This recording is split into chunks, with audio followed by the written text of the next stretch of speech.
नमस्ते दोस्तों। आज मैं आपसे एक ऐसा सवाल पूछना चाहता हूं जो शायद किसी ने आपसे कभी नहीं पूछा होगा। जरा एक पल के लिए रुकिए और अपने दिल से जवाब दीजिए। क्या आप सच में जी रहे हैं या सिर्फ सोचते ही जा रहे हैं?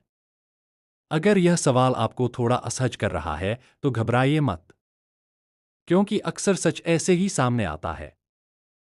हम में से ज्यादातर लोग दिन भर बहुत कुछ करते हैं।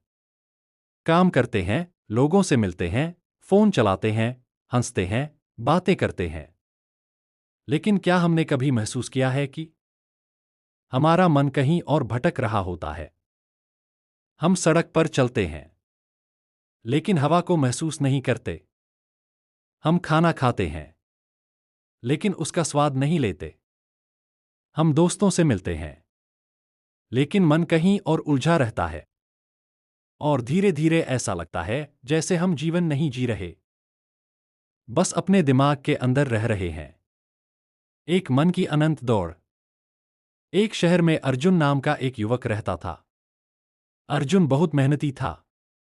उसके पास अच्छी नौकरी थी, अच्छे दोस्त थे और परिवार भी उसका साथ देता था। लेकिन उसके जीवन में एक समस्या थी। उसका मन कभी शांत नहीं रहता था। सुबह उठते ही उसका दिमाग शुरू हो जाता। आज ऑफिस में क्या होगा? अगर बॉस नाराज हो गए तो? अगर मैं गलती कर बैठा तो? लोग मेरे बारे में क्या सोचते होंगे? रात को सोते समय भी उसका दिमाग शांत नहीं होता। वह बिस्तर पर लेट जाता लेकिन विचार उसे घेर लेते। मैंने आज ऐसा क्यों कहा? काश मैंने वो काम थोड़ा बेहतर किया होता। अगर भविष्य में सब गलत हो गया तो? धीरे धीरे अर्जुन थकने लगा। शरीर से नहीं, मन से। उसे लगता था जैसे वह हमेशा किसी अदृश्य लड़ाई में लगा हुआ है। एक अनोखी मुलाकात। एक दिन अर्जुन बहुत परेशान होकर शहर के बाहर टहलने निकल गया। चलते चलते वह एक शांत जगह पहुंच गया जहां एक वृद्ध साधु पेड़ के नीचे बैठे थे। उनका चेहरा बेहद शांत था। अर्जुन उनके पास बैठ गया और बोला, महाराज, मेरा मन बहुत थक गया है। मैं हर समय सोचता रहता हूं। अतीत की बातें याद आती हैं, भविष्य की चिंता होती है। मेरा मन कभी शांत नहीं होता। साधु मुस्कुराए। उन्होंने अर्जुन से पूछा, क्या तुमने कभी शांत झील देखी है? अर्जुन ने कहा, हाँ, कई बार। साधु बोले, जब झील का पानी बिल्कुल स्थिर होता है तो उसमें आकाश, बादल और पेड़ सब साफ दिखाई देते हैं। लेकिन अगर कोई उसमें पत्थर फेंक दे तो पानी में लहरें उठने लगती हैं और कुछ भी साफ नहीं दिखता। अर्जुन ध्यान से सुन रहा था। साधु ने धीरे से कहा, तुम्हारा मन भी ठीक उसी झील की तरह है। तीन मन की लहरें। साधु बोले, जब तुम लगातार सोचते रहते हो तो ऐसा है जैसे तुम झील में बार बार पत्थर फेंक रहे हो। हर विचार एक नया पत्थर है। और जब मन में बहुत सारी लहरें उठती हैं तो तुम जीवन को साफ नहीं देख पाते। अर्जुन ने पूछा, तो क्या मुझे सोचना बंद कर देना चाहिए? साधु हल्के से हंसे, नहीं, सोचना समस्या नहीं है। समस्या तब शुरू होती है जब तुम विचारों के मालिक नहीं रहते, बल्कि उनके गुलाम बन जाते हो। बचपन की याद। साधु ने अर्जुन से पूछा, क्या तुम्हें अपना बचपन याद है? अर्जुन मुस्कुराया। उसे याद आया। वह दोस्तों के साथ खेलता था, बारिश में भीगता था, मिट्टी में खेलता था और छोटी छोटी बातों पर खुश हो जाता था। साधु बोले, तब तुम इतना नहीं सोचते थे, तुम बस जीते थे। अगर कोई बात बुरी लगती तो थोड़ी देर रोते, फिर भूल जाते। अर्जुन ने सिर हिलाया। सच में, बचपन में मन इतना भारी नहीं होता था। मन का भ्रम। साधु ने कहा, आज तुम हर बात को पकड़कर बैठ जाते हो। कोई कुछ कह दे तो वह बात दिनों तक दिमाग में घूमती रहती है। तुम सोचते हो, सोचने से तुम जीवन को नियंत्रित कर लोगे। लेकिन सच्चाई यह है कि विचार ही तुम्हें नियंत्रित कर रहे हैं। अर्जुन चुप हो गया। उसे लगा जैसे किसी ने उसके मन की सच्चाई सामने रख दी हो। पहला रहस्य। साधु ने अर्जुन से कहा, अगर तुम अपने मन को शांत करना चाहते हो तो एक बात याद रखो, विचारों से लड़ना मत। उन्हें रोकने की कोशिश मत करो, बस उन्हें देखो। अर्जुन ने पूछा, देखो, इसका क्या मतलब? साधु बोले, जब कोई विचार आए तो तुरंत उसमें खो मत जाओ। बस उसे ऐसे देखो जैसे आसमान में बादल गुजरते हैं। 7 गवाह बनना। साधु ने कहा, मान लो तुम्हारे मन में डर आया तो मत कहो मैं डर गया हूं। इसके बजाय कहो, मेरे मन में डर का विचार आया है। बस इतना फर्क तुम्हें विचारों से अलग कर देता है। अर्जुन को यह बात बहुत गहरी लगी।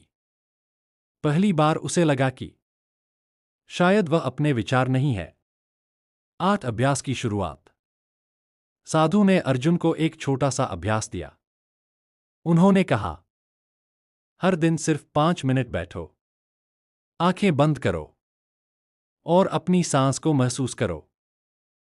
सांस अंदर जा रही है, सांस बाहर आ रही है। बस उसे देखो।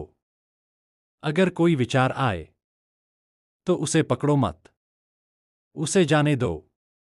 अर्जुन ने पूछा, क्या इससे मेरा मन शांत हो जाएगा?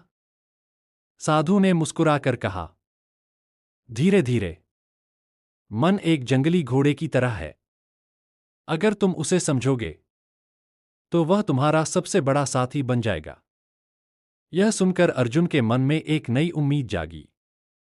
शायद पहली बार उसे लगा कि उसके मन की उलझन का कोई रास्ता है। लेकिन यह तो बस शुरुआत थी। अभी उसे समझना था, मन बार बार अतीत में क्यों जाता है, हम भविष्य से इतना डरते क्यों हैं, और कैसे इंसान अपने मन का मालिक बन सकता है।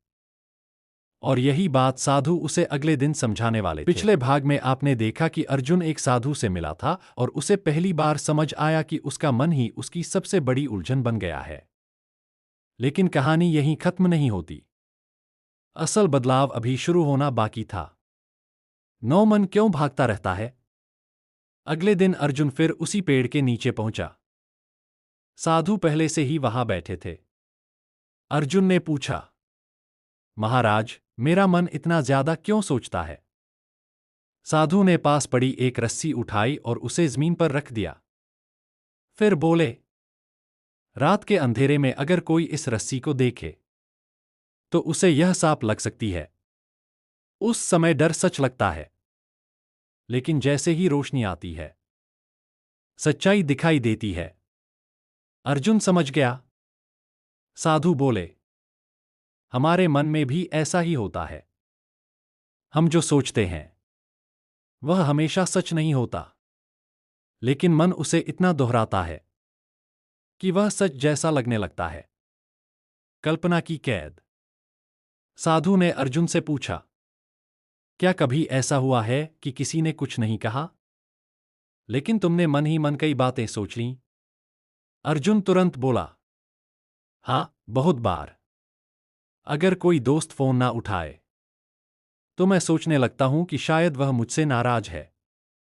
अगर बॉस गंभीर दिखे तो लगता है कि शायद मैं गलती कर बैठा हूं। साधु मुस्कुराए। यही मन का खेल है। घटना छोटी होती है, लेकिन मन उसकी कहानी बहुत बड़ी बना देता है। वन मन और आत्मा का अंतर। साधु ने कहा, तुम्हारे अंदर 2 आवाजें हैं। पहली है मन की आवाज, दूसरी है आत्मा की आवाज। मन हमेशा शोर करता है।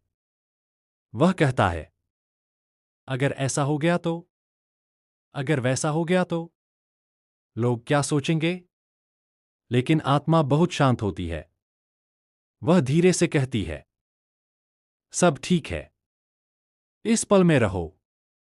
अर्जुन ने पहली बार महसूस किया कि वह हमेशा मन की आवाज ही सुनता आया है। वंटू दुख को पकड़कर बैठना। साधु ने अर्जुन से एक सवाल पूछा, अगर तुम्हारे हाथ में जलता हुआ कोयला हो तो क्या तुम उसे पकड़कर रखोगे? अर्जुन बोला, नहीं, तुरंत छोड़ दूंगा। साधु बोले, लेकिन मन में हम यही करते हैं। कोई पुरानी गलती, कोई बुरी याद, कोई अपमान, हम उसे सालों तक पकड़े रहते हैं और फिर कहते हैं कि हम दुखी हैं। अर्जुन चुप हो गया।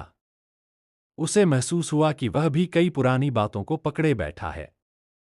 वंत्री ओवरथिंकिंग का जाल। साधु बोले, जब इंसान बहुत ज्यादा सोचने लगता है तो वह धीरे धीरे निर्णय लेने की शक्ति खो देता है। वह हर कदम पर डरने लगता है। वह सोचता है, अगर मैं असफल हो गया तो, अगर लोग हंस पड़े तो, और इसी डर में वह कोई कदम ही नहीं उठाता। फिर साधु ने कहा, याद रखो, जो व्यक्ति हर कदम सोचते सोचते रोक देता है वह जीवन की यात्रा कभी शुरू ही नहीं कर पाता। 143 सरल अभ्यास। अर्जुन ने पूछा, महाराज, मैं अपने मन को कैसे संभालूं? साधु ने उसे 3 अभ्यास बताए। अभ्यास 1, श्वास पर ध्यान। हर दिन 5 मिनट बैठो, आंखें बंद करो, सिर्फ अपनी सांस को महसूस करो। सांस अंदर, सांस बाहर। जब विचार आए उसे पकड़ो मत, बस जाने दो। अभ्यास 2, वर्तमान को महसूस करो। जब भी खाना खाओ तो सिर्फ खाना खाओ। जब चलो तो सिर्फ चलो। जब किसी से बात करो तो पूरा ध्यान उसी पर रखो। यही है वर्तमान में जीना। अभ्यास 3, विचारों को लिखो। अगर मन बहुत परेशान हो तो कागज पर लिखो, मुझे किस बात की चिंता है, मुझे किस बात का डर है। जब तुम लिखोगे तो देखोगे कि कई चिंताएं बेकार हैं। 15 सबसे बड़ा रहस्य।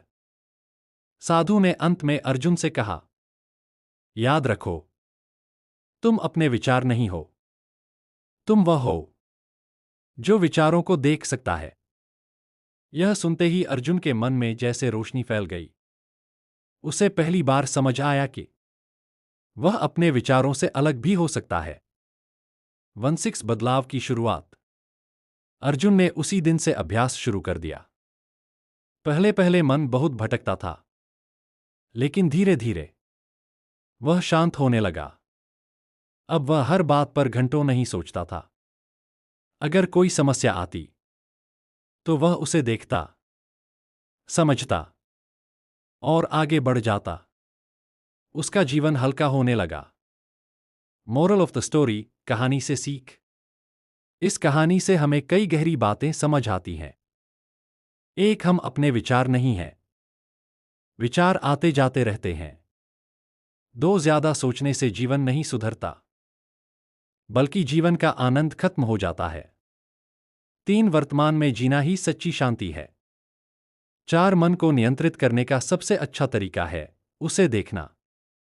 5, जब इंसान अपने मन का मालिक बन जाता है तब उसका जीवन